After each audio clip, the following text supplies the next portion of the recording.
ক্রিকেটে অসংখ্য রেকর্ড নিজের দখলে রেখেছে বিরাট কোহলি। এবার নতুন এক রেকর্ডের নাম লিখিয়েছে ভারতের এই তারকা।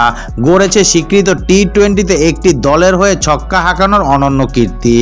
চেন্নাই সুপার কিংসের বিপক্ষে এই ইতিহাস গড়েন আইপিএল এর শুরু থেকে রয়্যাল চ্যালেঞ্জার বেঙ্গালুরু হয়ে খেলা বিরাট কোহলি।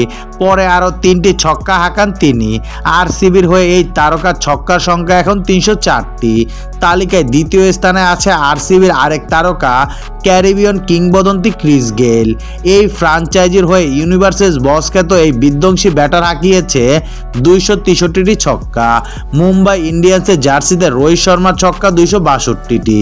ছক্কা হাঁকানোর আরেকটি রেকর্ডও গড়েছে এই তারকা।